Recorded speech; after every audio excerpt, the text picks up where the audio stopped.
Welcome to my sewing room. I have the most exciting show for you today. My friend Deb Yedziniak is going to be my guest and share with you how easy it is to do smocking on the sewing machine. Let me share with you some of her beautiful samples. This is an adorable little boy suit with geometric smocking done on the sewing machine, and the beautiful picture smocking is also done using machine embroidery. What a sweet little suit this is, a little bubble for a baby boy with the elegant piping. And this is so easy. The smocking takes almost no time to do on the sewing machine. Another really elegant suit for a little boy done with linen pants and a beautiful Pima cotton shirt and the really elegant piping and the smocking, which normally would take a long time, absolutely easy on the sewing machine. Another adorable little classic dress, a pinafore and a silk dupioni gingham dress underneath it. This is machine embroidery and machine smocking. Smocking is so easy when it's done on the sewing machine. Let's go to holiday season. This beautiful little Christmas print dress with the poinsettias on it. The geometric smocking in the background is done on the sewing machine, and guess what? The beautiful picture smocking in the middle is also done on the sewing machine.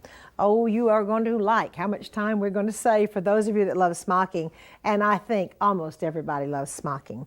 Once again, pure elegance with the velveteen stocking, beautiful English cotton laces, and the smocking once again is done on the sewing machine.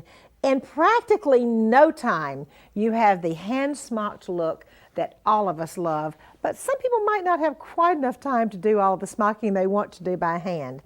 This almost looks like the Easter parade, this beautiful dress with the machine embroidery, the beautiful Madeira collar, and right underneath it just a touch of smocking done in pink and yellow, all ready for the Easter parade. Another beautiful dress with a Madeira collar, the machine embroidery on the collar. You know, the Madeira is done in linen. I really think this is beautiful. Once again, very elegant geometric smocking done on the sewing machine and a little linen belt. I would like for you now to come over to the technique boards, and we're going to share with you just how easy it is to do machine smocking.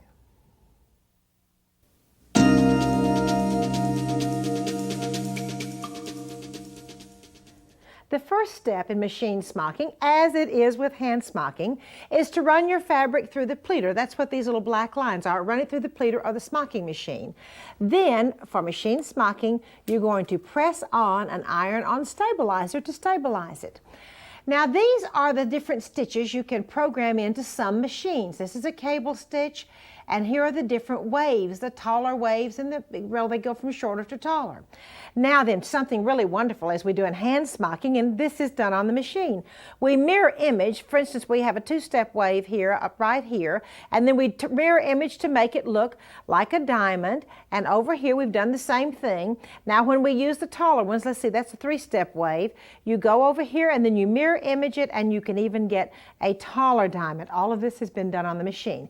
Now what if you don't have a machine that will program in these stitches? It's okay. You can still do machine smocking. On this sample that Deb has made for you, we're showing you how you can use triple motion or tri-motion stitches, and Deb will talk to you a little bit more about what those are. The feather stitch and just simple decorative stitches that can be used even if you do not have a machine, where you can program all of this in.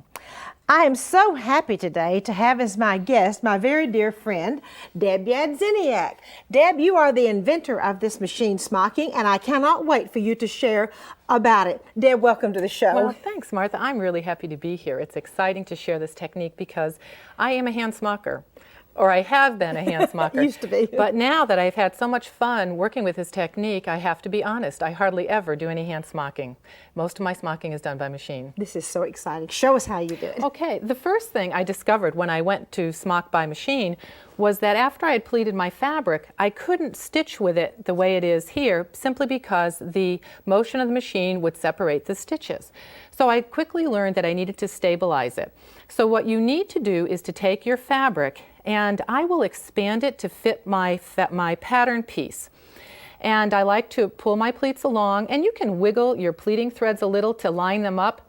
And this is my newest sewing tool. Do you know what this is? A hair pick.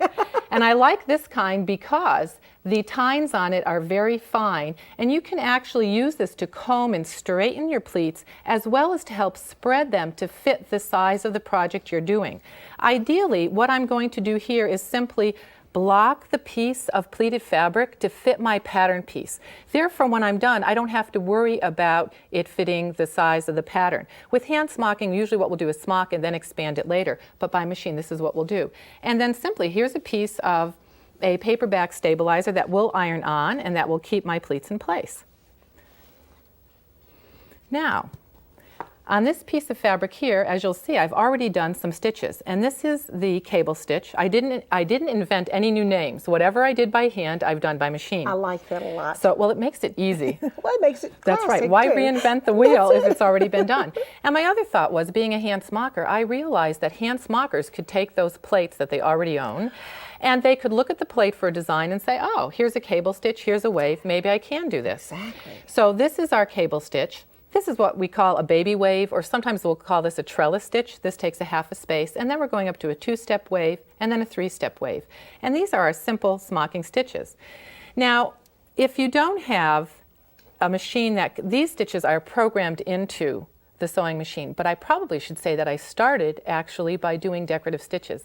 And what I've learned is that you have to do stitches that are tri-motion stitches, because it's the forward and backward action of the stitches that really show up on top of the fabric. For example, if I were to choose to do a straight stitch, you really wouldn't see it. However, I use straight stitches for back smocking when I leave distances in between my machine smocking.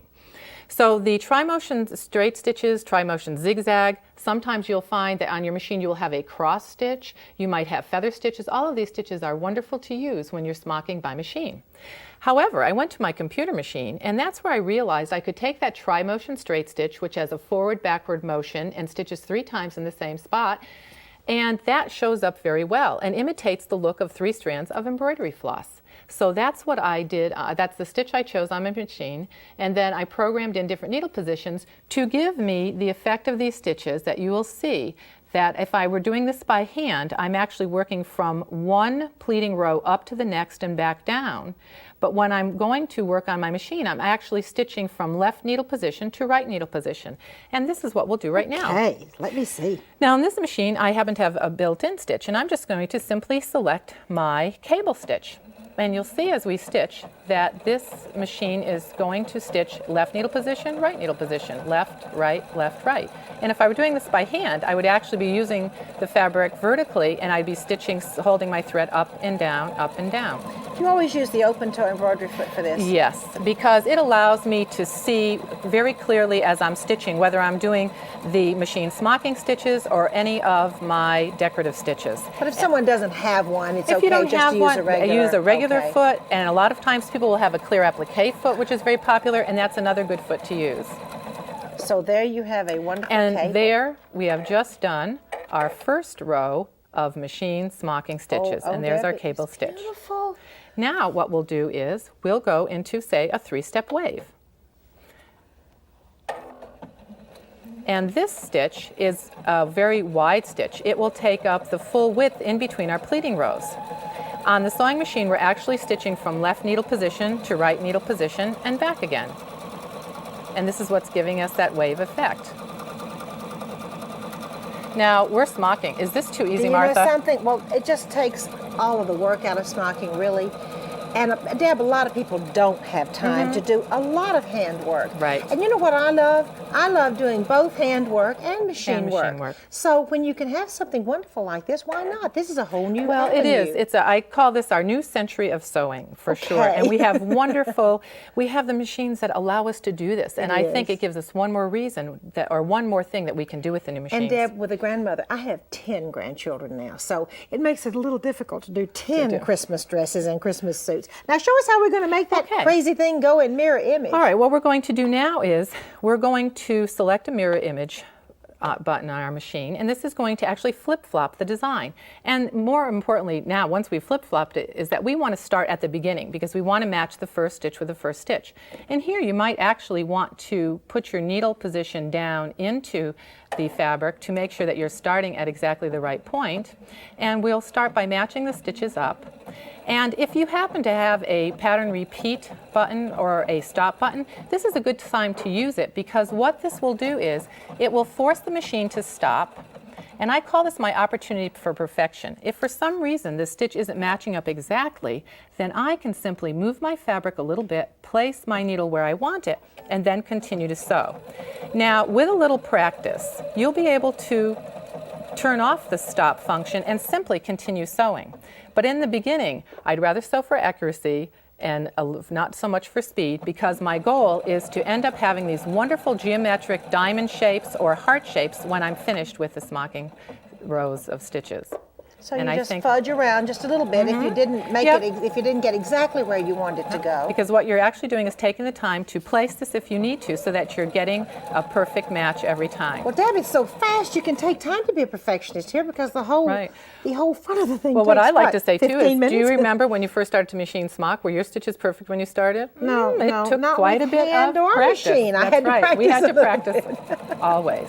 So this is what we're doing here. And now, I'll finish up this last one here. And then I'll show you some of the wonderful stitches that we can do by machine that are decorative stitches in that tri-motion range. Would you like to see that? I would like to very much, Deb, because everybody doesn't have a machine that you can program. So let's see how we can do it with almost any machine. What we'll do is, how about if I select a feather stitch? Because that's most one of my machines, favorites. I was going to say most machines will have some type of feather stitch on them. And the other thing that's interesting is that as you sew, you can get an entirely different look with your feather stitch by simply changing length or width. This is one version, and let's go into another version. And also, can you see how the fabric is moving very slightly forward and backward and forward and backward? This is where that word tri-motion comes in, because the machine is moving the fabric so that the stitching is taking place over itself. And that's what makes the stitch very visible on top of the pleated fabric.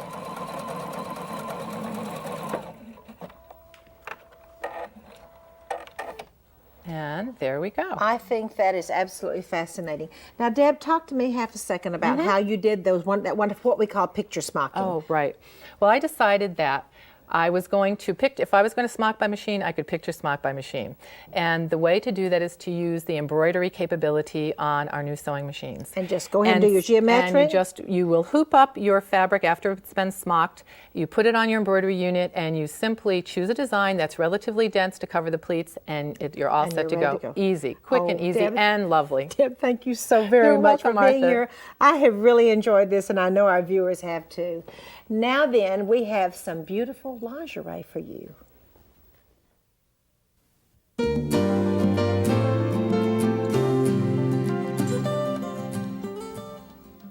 This is a beautiful, simple, and quick. So important that things are fast. This is a beautiful nightgown with machine smocking.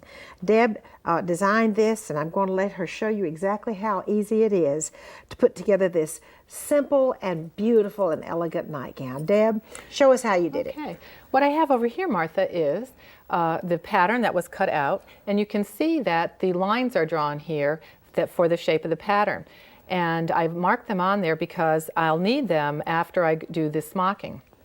So what I've done here is, you can see that I have pleated the fabric. Can you still see those black lines? I can see those black lines, I surely can. So what happens now is that the fabric has all been pleated up, and I kept the black lines there because I want to do my stitching in the area of the pattern shape.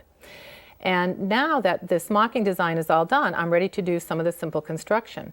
And actually, this is probably a good time. What do we do with these quilting threads? Okay. After we're done, we can simply clip one end of the knot on the quilting threads, and then what I like to do is simply pull the other end, and believe it or not, these threads will pull out from the fabric. And then you'll see how much prettier it is with those quilting threads. Now, I did stay stitch along the top neckline here before I got started to hold that. And I decided to do a pretty simple construction or finishing on this nightgown. And what I did was trim away this band, this extra smocking at the top, which is very easy to do, right along the area that I stay stitched, and that goes along with the pattern. And then I ended up serging off the line that will be my underarm area, and you can see this on this little sample piece here, where I've actually serged the underarm over here, and then on this side, I folded under that piece and then straight stitched it in place. A good finish, so it was just nice and nicely finished. And then there's a bias neckband. So you'll have your bias piece that you will take, and it's been folded in half, and this will be sewn along this top edge.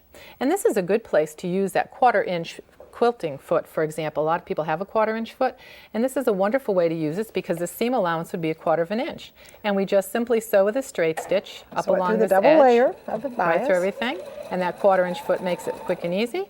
And then after we're done with that, if we follow through on this piece, you'll see that we simply will turn that under, and then depending upon your preference, you can simply whip stitch this on the back side by hand, or you can stitch through the ditch from the front side of the fabric. Little So stitching just in the ditching. a quick and easy way to finish something. Well, we like quick and easy, but I also like it when it's really elegant, like this beautiful gown is. And now I have a beautiful doll dress for you.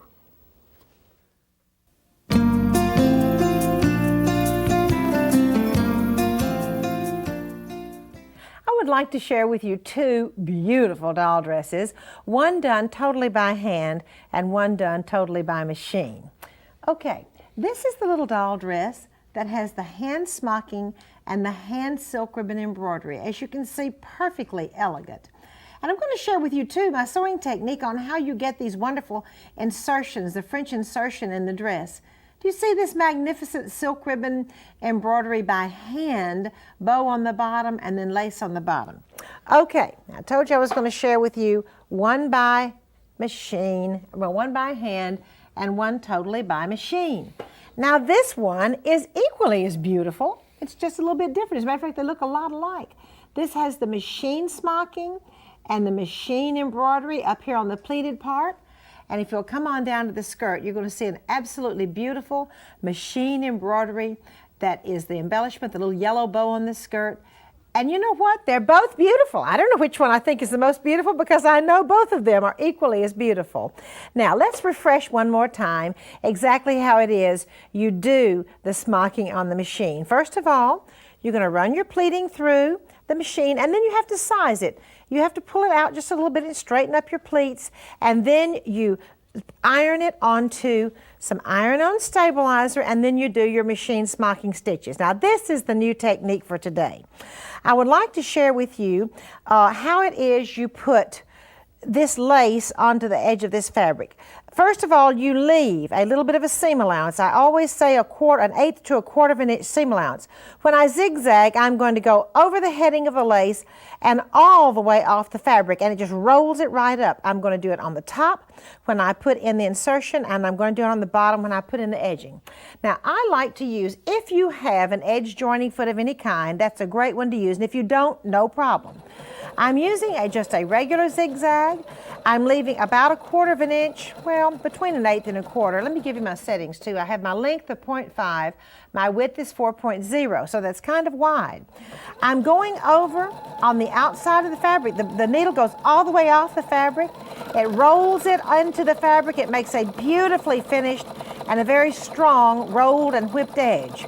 And it will not come out. Now, why don't I just butt the edge of the lace up to the edge of the fabric and zigzag? It's real simple. It will fall apart, and that is the reason I do not want to do that. So I've left the seam allowance, I'm rolling it in, and I can go just as fast as I want to go because I'm making a beautifully finished edge. Now then, let's come over here and let me show you what it looks like when it is finished after I've pressed it. We have the insertion that has been rolled and whipped that way I just showed you, that's so easy, and we have the edging on the bottom that has also been rolled and whipped. And you know, this used to be called Martha's Magic. I think a lot of techniques had been done and nobody really knew exactly how to do it, and some of them were very complicated, and all of a sudden we came up with this one, and people said, well, Martha, that's just magic. So if it's magic, that's good, and it is very easy. There was one more technique around the neckline of this beautiful dress, which is so easy also. Let me share it with you.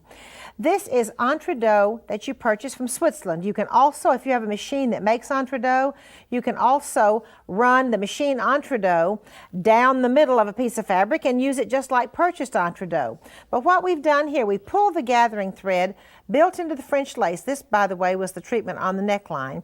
And if you want to butt them together and just zigzag it together, that will be the treatment on the top of the neckline. And then you can use a basic entre-deux to flat fabric technique to attach this. And that kind of acts as your bias binding on the top of the dress. And now I have a really, really wonderful craft for you.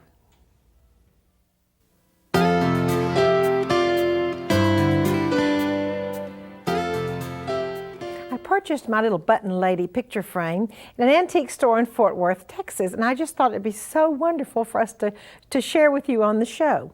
Here is my little antique picture frame. It's actually mounted on four pieces of wood, and the little buttons have been glued down.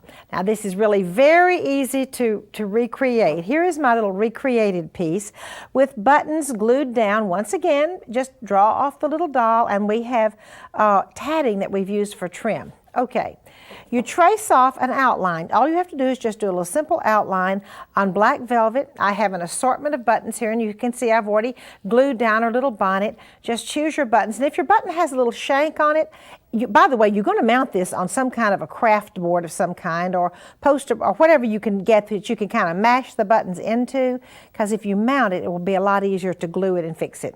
After you finish your little glued on lady, you simply take some tatting, glue it onto the bottom, and then the way we hang the little picture is by getting a little piece of black velvet ribbon and simply gluing it onto it. Let me bring this pretty little lady back over here and show you again. Isn't that a fun decorative piece for a number of different rooms? And now then, I would like to invite you to come along with me to my attic, where I have something very special to share with you.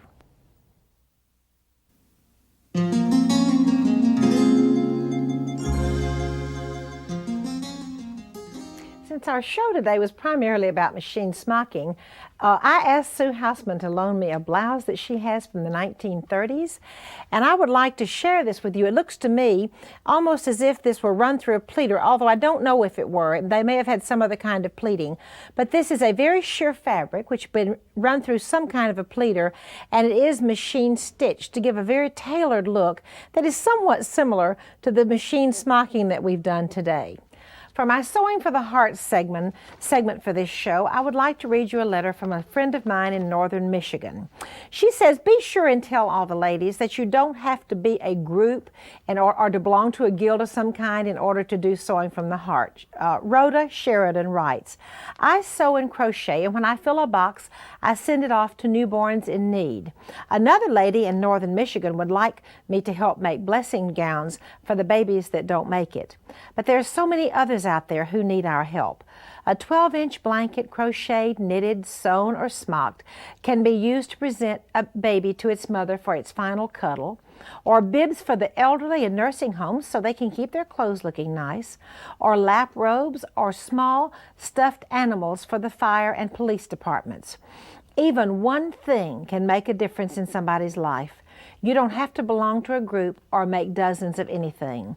You have mentioned all of these groups in the past, and I sew and crochet for them. But when I meet a new friend, or an old one for that matter, and find out what craft they do, I ask them to make me a small blanket or a stuffed animal, and then I pass it on to whoever needs them. And that's how I sew from the heart, and my friends too. Thank you for allowing us all to contribute to your show in some small way. I get so much information from each show, and I'm thrilled to be able to give something back. Rhoda Sheridan, and this came on the email. Rhoda lives, I believe, in northern Michigan. Rhoda, thank you so much for sharing with us that you don't have to belong to a sewing group to contribute in a volunteer way. One person can indeed make a large difference. Thank you so much for joining me in my sewing room today. I certainly would and like to invite you back for the next one.